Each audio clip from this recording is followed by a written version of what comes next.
So what we're looking at today, 11.7, is called complex numbers. I've been hinting at this for a while, and today is the day. So complex numbers are all of the numbers in the world. Okay? You've already been working with complex numbers. Okay? Complex numbers are our numbers. Okay? They break into basically two categories: real complex and non-real complex. Now, real complex involves, all that is a fancier way to say real numbers.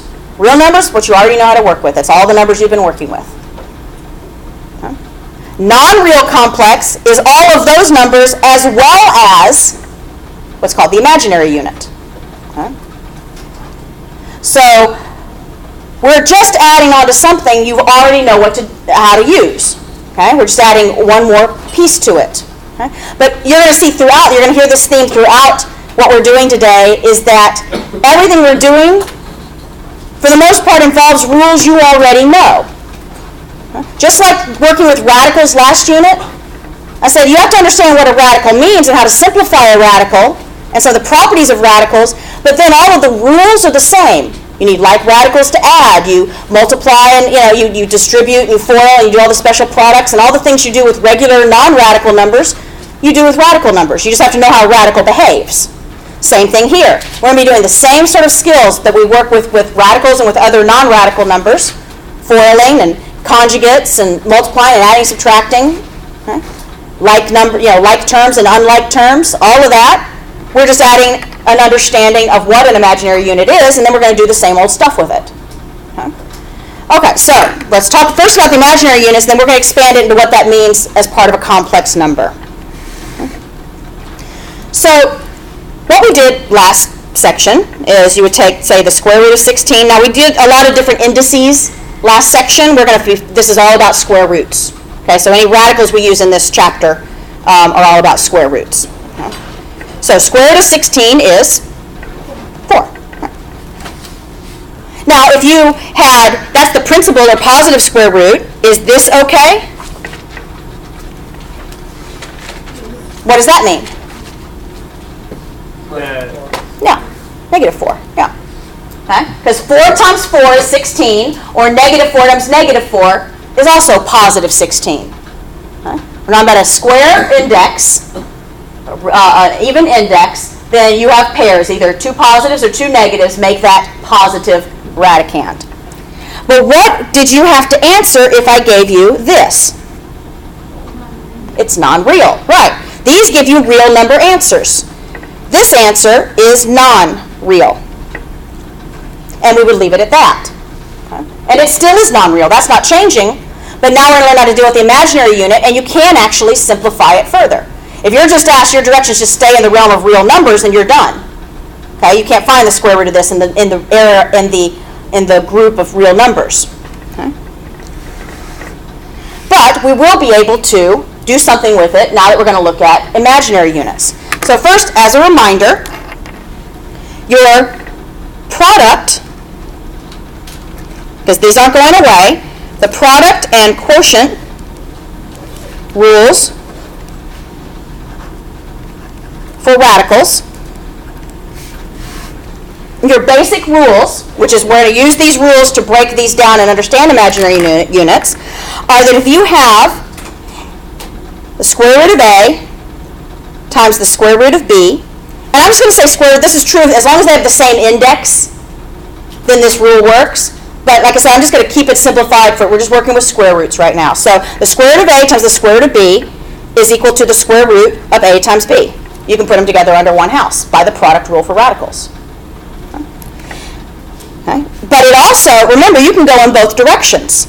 If you have something under this radical, and it's not necessarily a perfect square, but it does have another factor pair, you can break it up into two houses. Square root of A times the square root of B. Just went in the opposite direction. Okay? You can break it up or put it together, as long as you're dealing with the same index, square roots in this case, break it up or put it together under one house. So you can do the same thing with like the negative? Would it be like one positive and one negative? Exactly. Yes, that's exactly where we're going with that.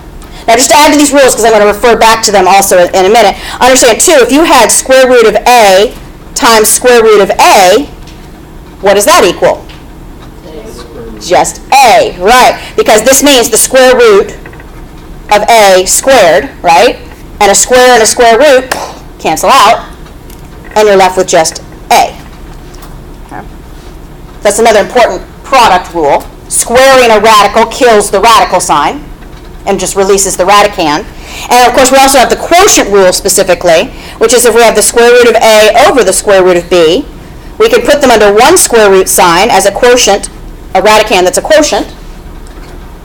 Or if we have a radicand that is a quotient, we can break it up into the square root of the numerator over the square root of the denominator. It goes in both directions.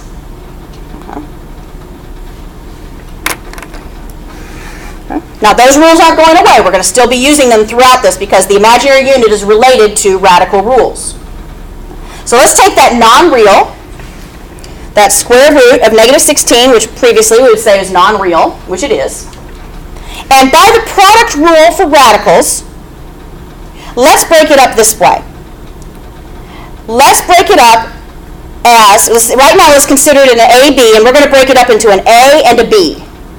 And the A and B I want you to choose are negative 1 times 16. Because any negative number is basically the positive number times negative 1. Now, by the product rule of radicals, we can break that up into two houses. Square root of negative 1 times square root of 16. Now, this right here, that right there, that is the imaginary unit. I, yes. Square root of negative 1 is equal to I. Not square root of I never goes under a radical sign. Whenever you see the square root of negative 1, it's an I. That's your imaginary unit. That was the non-real part of this. Okay? But by the product rule of radicals, we could break it up into the non-real part times the real part. Now, square root of 16, that's real. That is 4. Okay? Now, I is not a variable like an x or a y. Okay? It's not a variable. That's why we never use I as a variable. But our conventions, meaning sort of like our habits of how we write it, our conventions of notation, are such that we will treat it as if it's a variable and as if this is a coefficient. So if you've got an I and a number, well, this was I times your square root of 16, which could be totally simplified to 4, then we would write it this way as 4I, as if 4 is the coefficient of I. Okay? So if you have a number, an I times a number, okay, it should be written like if this were x times 4, you'd write it as 4x. Okay? I times 4, you would write it as 4I. You would treat this as if it were an x. It's not a variable, but you treat it, you write it in the same way. Okay? You sort of handle it in this with the same sort of conventions. It's not because it actually equals to square root of negative 1, right? That's why it's not a variable, because it actually equals. It actually equals something, right? It doesn't vary. Yeah, vary. Meaning x sometimes is 2, x sometimes is negative 8. You know, variables vary depending on where you put them. I never varies. I is equal to the square root of negative 1. Yeah, exactly. Right? I is a constant. Okay? But we always write it as an I. It's always constantly worth this. But convention-wise, we treat it as if it has a coefficient of 4. Okay? Now, let's generalize this setup here. Generalize meaning instead of a particular number, let's do square root of negative a. So our radicand might be anything. It might be a perfect square, or it might be a partially perfect square, or it might be you can't simplify it at all. Doesn't matter. We're making a general rule here. By the product rule, this means square root of negative 1 times positive a. And by the product rule, we can break that up into two houses. And by the definition of I, we can rewrite this as square root of negative 1 as an I. And if you still have a radical sign, I can't break this up further because I don't know what A is. So, it's a sort of a generalized algebraic way of writing this. Here I was able to simplify the 16. If I got rid of the radical sign and just had a number, I put that number in front. If I'm not able to get rid of the radical sign, at least completely, then the radical sign gets written behind. Because you don't want to write the I behind this, because then it might look like the I is under the radical sign, and that'd be wrong. The I never goes under the radical sign. So if it's just a number, it goes in front of the I. If it still has a radical, it goes behind the I. Now, another generalized, so this tells us one thing right here. The definition of I is that it is equal to, its value is the square root of negative 1. Understanding that value, and the product rule says no matter what our radicand is, if it is a negative radicand, we can pull that negative out as an I, leaving us with the positive radicand. We still have the radical, but we may be able to simplify it. We may or may not. And our third, so these are two rules right here that are really important for understanding I, and here's a third one. Go ahead and take your I, let's write square root, no, we write it just in this order, just because it's a little easier for the I to look at. Okay, so, well, that's not being cooperative. Okay, so I is equal to square root of negative 1. Okay, we know that. Okay. Now, I want you to square both sides. Okay? As long as you're fair to both sides, okay? It's our power rule, like we did last section. Power rule, as long as you're fair to both sides, you can power them both up. So put both sides in parentheses and power them up. And then just be negative. Right. Over here we have I squared. And here, yeah, this is our rule of a radical times itself. A radical squared kills the radical and releases the radicand. Same thing here. The square and the square root kill each other, and you're left with a negative 1.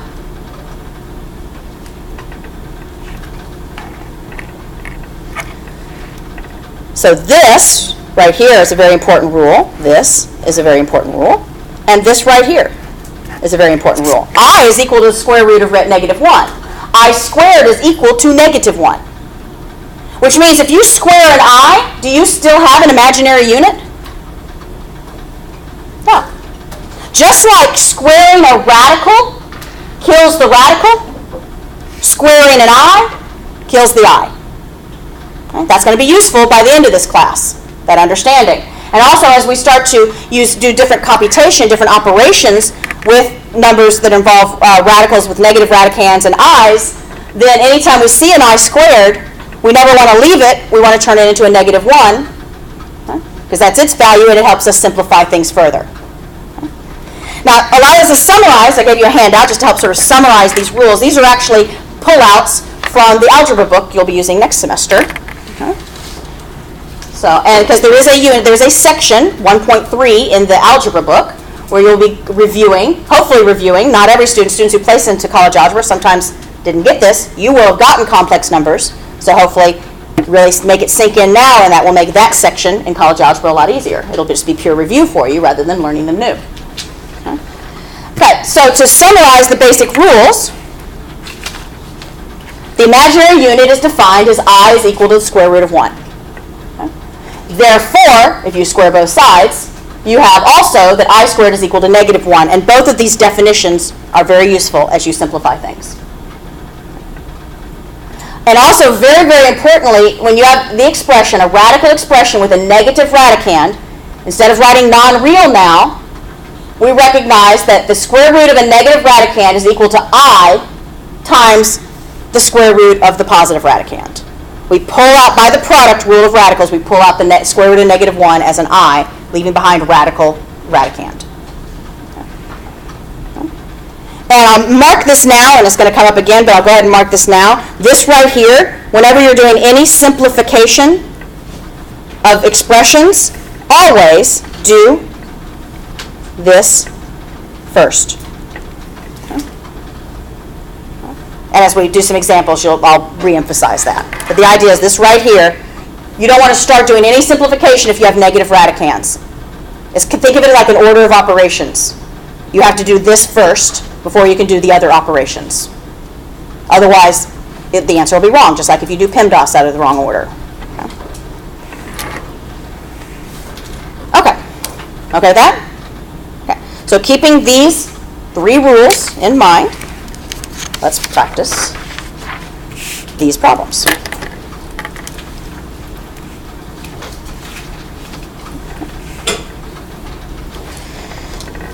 Square root, negative 36. Square root, negative 5. Square root, negative 32. Negative. Square root, negative 20. 5. Square root, negative 18.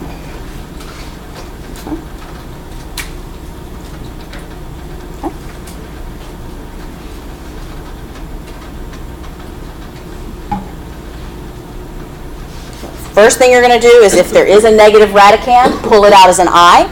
Now this is sort of the shorthand way of what we just did here.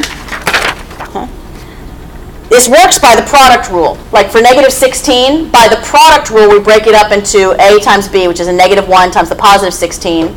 By the product rule, break it into 2 houses, and that square root of negative 1 becomes I, and then you simplify the radical as much as you can. Okay. This rule right here, this is just the shorthand way of doing that. You recognize that it works by the product rule. Okay? We prove it by the product rule here, or even prove it even more so here just with the A. But you can go, when you see this, you can go straight to this. Okay? Once you understand why it's true by the product rule, you can go from here to here. Okay? So you don't have to write out all those expanded steps in between. You just have to understand why that is true. Okay? You understand why, it makes it easier to remember the rules.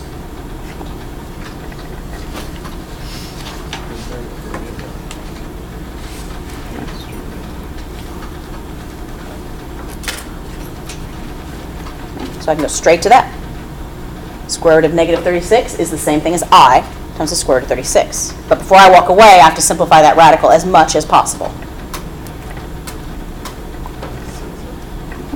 which we will write as 6i.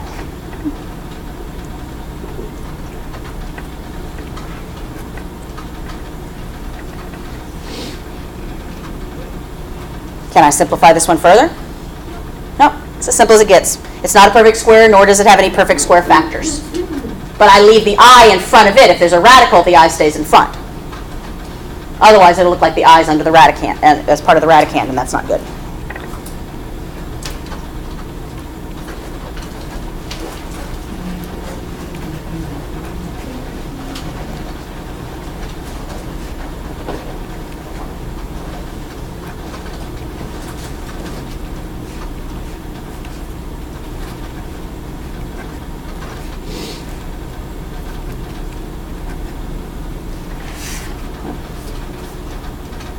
I wrote out a lot of in-between steps there. You'll be able to, the more efficient you get, the more confident you get.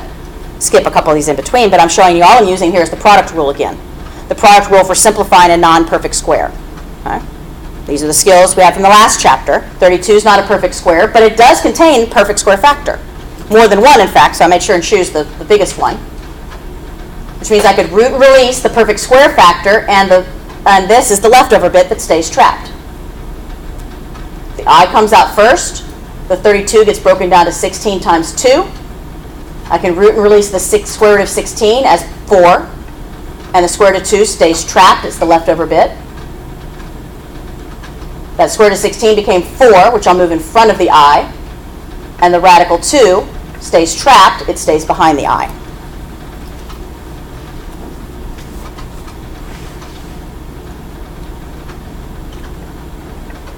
Does this right here, this have a coefficient? Mm-hmm. And the coefficient is? Yeah. It's just a negative sign there, but it's the same thing as a coefficient, just like this is a coefficient of 5.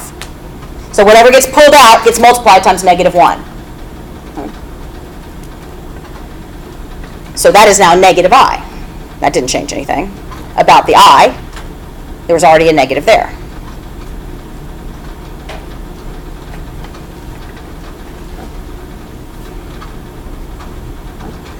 So this negative 1 times 20, that square root of negative 1 became an I. There was already a negative there. See, this negative here is not a negative on the outside. This is an I on the outside. Just like this is not a negative on the outside, it's an I on the outside, but there was already a negative there, so it becomes negative I.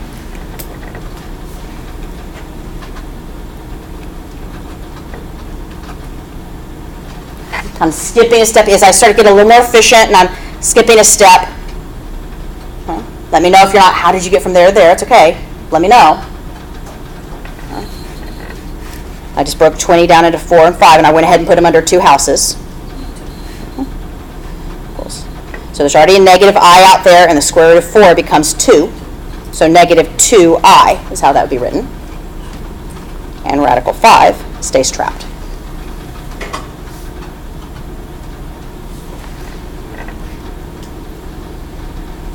This does not become negative 5 on the outside. It becomes 5I on the outside. Right? Don't get confused when there's a coefficient on the outside. You're pulling an I out. But it was a positive 5, so it's still a positive 5. It's just a 5I.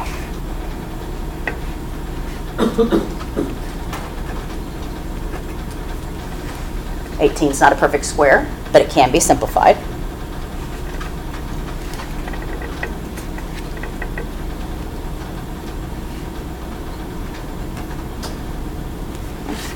Root and release, leftover bit. Now if you've got something out here, you just had a negative on the outside, so it just flips the sign of the 2. Here you've actually got a 5. So this is all multiplication, remember. I'm putting in the dots just to emphasize this is all multiplication. So when you root and release the 9, it becomes a 3, but you already had a 5I there, so it's 5I times 3, or 15. All right, 15I for your coefficient, and the radical 2 is still trapped and left behind. You don't have to write the dot there. I just did that expanded to really emphasize this is all multiplication. Okay. Comfortable with that? Yes? Where'd you get the negative 2I from? The negative 2I, because there's already a negative 1 out here, already a negative. Okay? So first I pulled out from that negative radicand, I pulled that out as an I. Okay? So if even if there weren't a negative here, this would be, radical negative 20 would be I radical 20, right? There's already a negative there, so there's still a negative. Okay? Now that 20 is not a perfect square, but it does break down into a perfect square times a leftover bit. Okay? So I had a negative I on the outside, and square root of 20 is square root of 4 times square root of 5. Root and release that square root of 4 is a 2. So negative I times 2 is negative 2I. And that's the leftover bit. Okay, good. Other questions? Okay. So, now instead of just simplifying a single radical, let's look at combining them with the product rule, and this is where we're going to come back to this right here. Taking care of this. This is like an order of operations. This is what you do first. In fact, let's go ahead and slide down to the bottom of the page here. Operations on complex numbers. Okay? Operations require an order. And this actually spells it out for you here. Again, products or quotients, multiplying or dividing, anything with negative radicands are simplified by first rewriting any negative radicands as I positive radicand for a positive number A. Then, after that, you do that first, and then any properties of real numbers and understanding that I squared equals negative 1, then you start to apply all the other things you already know how to do. Okay. So, with that in mind, let's do this one the wrong way. Square root of negative 7 times square root of negative 3. Now, by the product rule of radicals, I say, okay, yeah, these are both square roots, so I can put them under one house. Okay. And what's negative 7 times negative 3? 21. Positive 21. Right. And that would be wrong. Okay. Because, even though you followed the product rule correctly, you didn't use correct order of operations. Because order of operations on complex numbers require you to get rid of any negative radicands first. Not doing so can result, just like if you do your PEMDAS out of order, you'll get the wrong answer. Same thing here. Let's take that same problem again, square root of negative 7 times square root of negative 3. We take care of any negative radicands first. meaning we have I square root of 7 times I square root of 3. Now, I'm going to rewind. I'm going to write this in expanded form just to emphasize this is all multiplication. So this means I times square root of 7 times I times square root of 3. Right? Doesn't it cancel out? Exactly. Yes, I'm just expanding it out now to show why that's true. Yeah. So this is, when you pull out the I first, you got your positive radicands. Now you're ready to combine with your regular rules of multiplication. Well, this is all multiplication, so I can change the order of things. This is I times square root of 7 times square root of 3. And of course, that is then I squared times square root of 21. And I squared becomes negative 1. Yeah, I squared is equal to negative 1. That is one of our two definitions of I. That's very important. Anytime you see an I squared, you never leave it. You convert it to a negative 1. And imaginary becomes real. Okay? So that I squared becomes negative 1 times radical 21. In other words, our answer is negative square root of 21. Not positive square root of 21. Following the wrong order of operations in this first one, this one was wrong and this one is correct. Same things, but order of operations mattered. This is correct. Couldn't you have still put them under two, or didn't you still have to put them under one radical, but then take the two negative ones out and put them as I? Well, the problem is when you put them under one radical, in that sense, yes. If you rewrote this as negative 1 That's times... basically what you yeah. did Mm-hmm. on the bottom, Yeah. bottom right. Yeah. That's basically what you did there. Basically, I just pulled them out individually first. But yeah, I mean, if you can really break this down as negative 1 times 7 times negative 1 times 3, and then you have negative 1 times negative 1 times 7 times 3, and then break it up into 4 houses. Yeah. Then you have an I times an I times, yeah. So yes, if you really, really broke it down, yes. Yeah. Mathematically, that could be proven that way. Exactly, it would be the same thing. But the most common thing people do if they do this first and don't pull out the I first is they, negative 7 times negative 3 is positive 21, and they don't break it down mathematically correctly like that. So it's easy to go, if not in the right order, go immediately to the wrong step, to the wrong answer.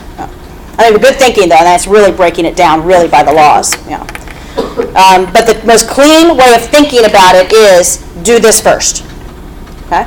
You don't want to combine any of your multiplication rules or anything else, any rules, until you have all positive radicands. So pull out your i's and then multiply accordingly. Any I squares cancel out to negative 1. You don't need to write the negative 1. Negative 1 as a coefficient just means a negative answer. Okay? So with that in mind, and this is true for both the product rule and the quotient rule, pull out i's first before you put things under one house. So, with that in mind, okay, so